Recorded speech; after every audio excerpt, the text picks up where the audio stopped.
My name is Teddy Jacobson of Actions by T. I am a pistol smith in Sugar Land, Texas. I am a trigger specialist and work on over 100 different models of handgun actions. This tape will be about handguns and accessories that I personally would not buy. You will never read what I am about to tell you.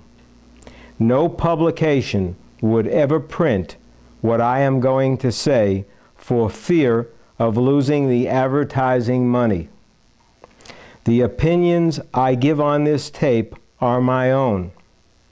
My opinions and evaluation are based on my experience working on all the different models of handguns.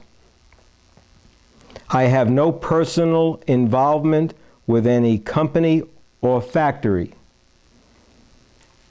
My only intent is honesty and integrity based on my own evaluation of a particular product.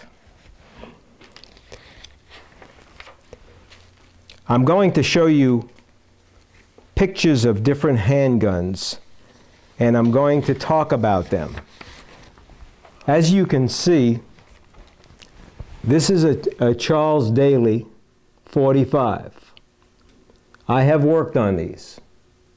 Based on my opinion, it is extremely poorly made, and I would never buy one for myself. This gun is made in the Philippines. The internals are extremely poor. Charles Daly, I cannot recommend them. And so what I'm going to do, we're going to hold up different pictures, and I'll show you different samples, and then we'll try to talk a little about beyond the handguns. American Derringer in Waco, Texas make a pretty good Derringer if you have a need for one. This is probably the best Derringers I've ever seen. I have no interest in buying one personally, but these are, if I was going to buy a Derringer, it would be an American Derringer. There is no question about it. They're made fairly well, so I could recommend these. That's American Derringer.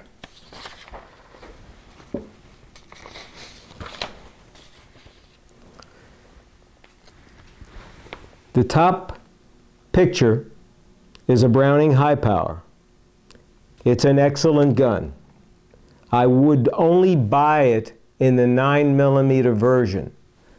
The 40 cartridge is brutal on these guns, and the recoil spring is so tough, even I have trouble pulling the slide back.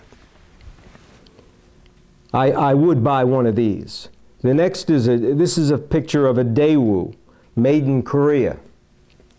Not my favorite gun. I've worked on many of these. Would I buy one? No.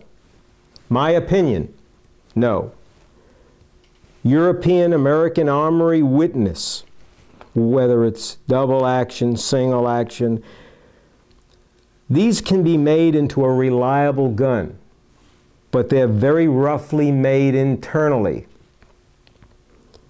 I personally would not buy one, although I can make one work pretty well. The reason I didn't put my usual X here, because there is a consideration given this gun. If you clean it up inside, it can be made to work pretty well. They make a 380 version, which is this bottom one. I've looked at this. I would not buy it.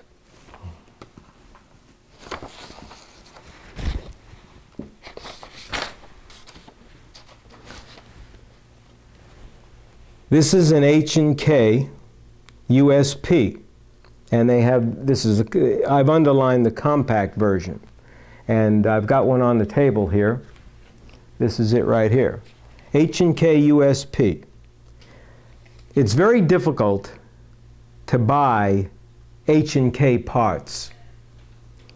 Before I would consider buying a USP, I would want to make sure I had enough money to buy 2 of them so I could always cannibalize one for parts if needed, because it's very difficult getting parts for it. The compact version has a potential trigger return problem. I have corrected it in every gun I work on. The full-size models don't seem to have that problem. They're good, they're reliable, and it's not my favorite gun, but a lot of people are buying it.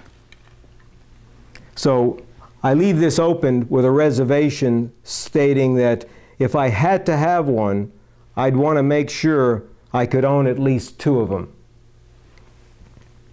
This is a Desert Eagle, this picture right here. Would I buy one? No, it's not practical. It must weigh 5–6 pounds. I can barely pull the slide back. I don't know what I would do with it if I owned one. I'd have to hire Arnold Schwarzenegger to carry it for me. But they work, and they work well. But I would not buy one. This is a Kel-Tec little pocket pistol. They make them in different calibers. This is the P40. I would not buy any Kel-Tec pistol. My personal opinion is they're an inferior gun internally, based on my experience. I do not take these guns in to work on anymore. They're just not worth the aggravation to me.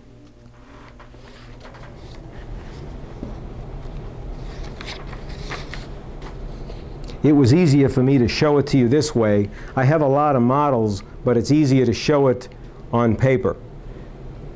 AMT.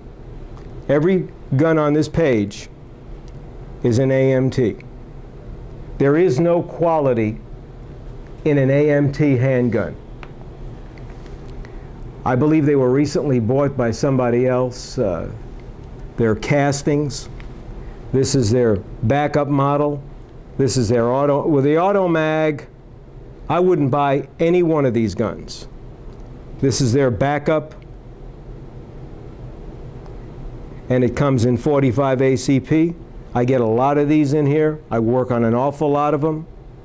There's no way I would buy an AMT. AMT hardballer. In my opinion, they are an inferior product. And this is a long slide. This bottom photograph is of a longer slide AMT. Would I buy one? No, I would not.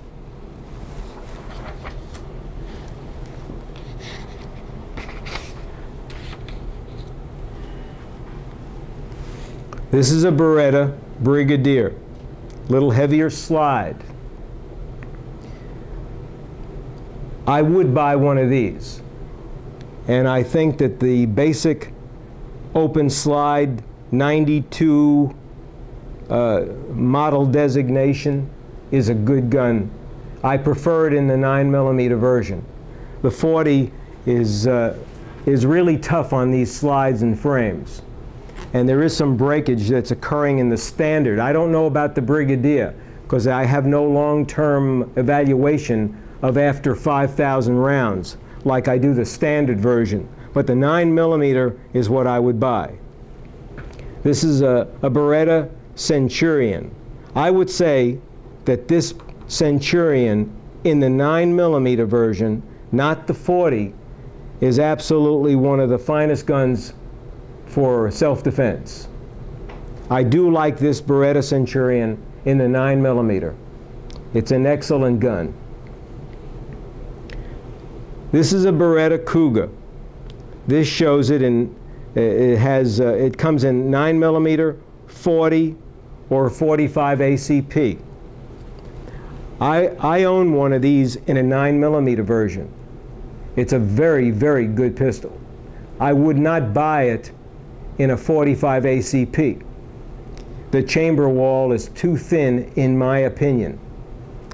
And if you use it with the 40 caliber, you'd want to make sure, because of the short barrel, that you would use a light bullet like 135 grain Corbin or Triton.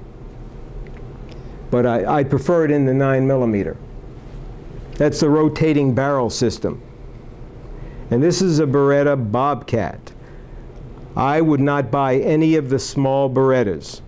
I think that they're poorly made and poorly designed. This is the Beretta Tomcat. It's a very poorly made gun. I would never buy one of these. My personal opinion.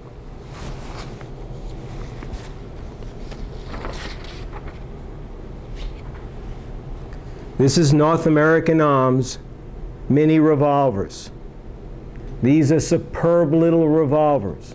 They're excellent. You cannot go wrong with one of these little revolvers in your pocket. Many police nationwide have one of these in their pocket. They just don't tell anybody. Of course, the departments probably would never allow them to, but for protection of their own life, in a last-ditch effort to save your life, this is hard to beat. They're uncomfortable to